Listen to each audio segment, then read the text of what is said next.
হে বন্ধুরা, কি অবস্থা সবার? আশা করি সকলে ভালো আছেন এবং সুস্থ আছেন। তো আজকে আমরা চলে আসলাম আরেকটা নতুন ফোন নিয়ে কথা বলতে। তো এই ফোনটা বলা যায় যে ওয়ালটন প্রিমো RX8 মিনি যে ফোনটা ছিল সেরকম ধরনের হাইপ তুলবে বলে আশা করা যাচ্ছে। তো ফোনটার মডেল নাম্বার হচ্ছে Walton Primo RX8 sorry Walton Primo S8 mini. তো S8 নামে একটা ফোন কিন্তু কিছুদিন আগে বেরিয়েছিল, কিন্তু সেটা কোনো ধরনের হাইপ তুলতে পারেনি এর ওভার প্রাইজের কারণে। তবে এই যে নতুন S8 মিনি ভার্সনটি এসেছে সেটা কিন্তু অনেক পাওয়ারফুল প্রসেসর এবং পাওয়ারফুল যে কনফিগারেশন সেই কনফিগারেশন নিয়ে হাজির হয়েছে। তো আজকে আমি এই ফোনটার A to Z কম্পারিজন করব, আর এই ফোনটা কি এই বাজেটে কেনা উচিত হবে কিনা, আর কি কি অফার করছে এই বাজেটে, চলুন সব বিষয় নিয়ে আমরা কথা বলবো। তো চলুন আর বেশি কথা না বাড়িয়ে শুরু করি মূল ভিডিও। আর হ্যাঁ, যারা যারা আমার চ্যানেলে নতুন এসেছেন অবশ্যই আমার চ্যানেলটিকে সাবস্ক্রাইব করে দিবেন আর পাশে থাকা বেল আইকনটি বাজিয়ে দিবেন এরকম ধরনের নতুন ভিডিও সবার আগে পাওয়ার জন্য। তো চলুন শুরু করি।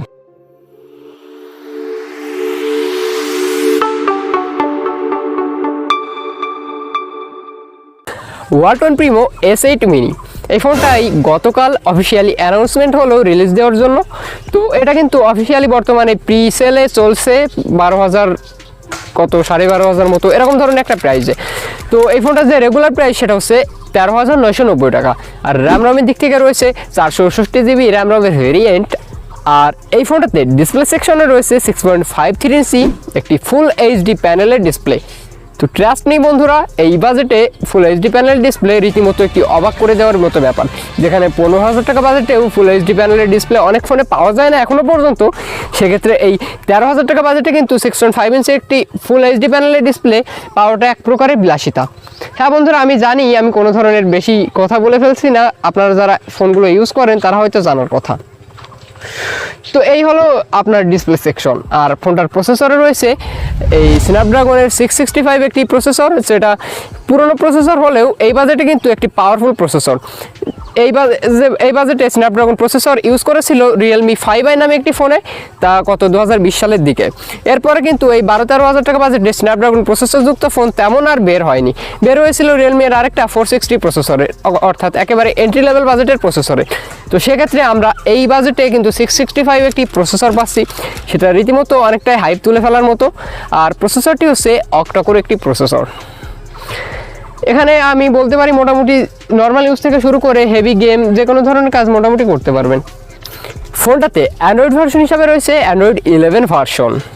আর ফোনটার ক্যামেরা নিয়ে যদি কথা বলি তো অবশ্যই বলতে পারি যে এই ফোনটাতে রয়েছে quad rear camera set up, আর যেখানে প্রাইমারি সেন্সর হিসাবে থাকবে 16 মেগাপিক্সেল একটি প্রাইমারি সেন্সর, আর সাথে রয়েছে 8 মেগাপিক্সেল একটি সেন্সর প্লাস 2 মেগাপিক্সেল একটি সেন্সর প্লাস 2 মেগাপিক্সেল আরেকটি সেন্সর। তো এই বাজেটে কোয়াড রিয়ার প্যানেল ক্যামেরা কিন্তু আমার কাছে জোশ লেগেছে। আর এর যে সেলফি ক্যামেরা এই বাজেটে অন্যান্য যে সকল ফোনে 13 মেগাপিক্সেলের বদলে 8 মেগাপিক্সেল 5 মেগাপিক্সেল ইউজ করে, সেক্ষেত্রে কিন্তু এই ফোনটাতে 13 মেগাপিক্সেল সেলফি ক্যামেরা ইউজ করা হয়েছে। তো যেটা অবশ্যই একটি প্লাস পয়েন্ট, আমার কাছে কিন্তু এই বিষয়টা খুবই ভালো লেগেছে। অর্থাৎ এই ফোনটার যে ক্যামেরা কোয়ালিটি সেটা অবশ্যই অনেক ভালো। এবারে আমরা কথা বলি ফোনটার মোস্ট একটি পাওয়ারফুল সেগমেন্ট, সেটা হচ্ছে এই ফোনটার ব্যাটারি ব্যাকআপ। অনেকেই মনে করতে পারেন ফোনটাতে ব্যাটারি ব্যাকআপ হয়তো কম দেওয়া হয়েছে, কিন্তু এমনটা মনে করার কোনো প্রশ্নই আসে না বন্ধুরা, কারণ এই ফোনটাতে ইউজ করা হয়েছে 5000 মিলিঅ্যাম্পিয়ার একটি বিশাল ব্যাটারি। আর ফোনটাতে কিন্তু রেয়ার একটি ফিঙ্গারপ্রিন্ট সেন্সর রয়েছে এবং ফেস আনলকে সাপোর্ট পাচ্ছেন। তো বন্ধুরা, এই ছিল মোটামুটি এই ফোনটার কনফিগারেশন। তো এবারে কথা বলার পালা এই বাজেটে কি এই ফোনটা কেনা উচিত হবে কিনা, আর এই বাজেটে কি এই ফোনটাই বেস্ট। তো এর যে কনফিগারেশনগুলো দেখলাম তাতে আমার কাছে মনে হলো এই বাজেটে অন্যান্য ফোনের তুলনায় এই ফোনটার প্রসেসরই সব থেকে বেস্ট। অন্যান্য এই বাজেটের ফোনে G70 processor G80 processor use করা হয়েছে, সেক্ষেত্রে মিডিয়াটেকের প্রসেসর হিটিং ইস্যু থাকে, কিন্তু এই স্ন্যাপড্রাগনের প্রসেসরে তেমন ধরনের কোনো হিটিং ইস্যু দেখা যায় না। সেক্ষেত্রে অবশ্যই যারা নর্মাল এবং হেভি ইউজার রয়েছেন তারা উভয়ের জন্যই এই প্রসেসরটি বেস্ট হবে। আর এর যে র্যাম রমের ভেরিয়েন্ট সেটাও কিন্তু মোটামুটি ভালো আছে, আর ডিসপ্লে কোয়ালিটি সব দিক দিকে অলমোস্ট আমার কাছে ভালো লেগেছে। একটু বেশি বলে ফেললাম নাকি?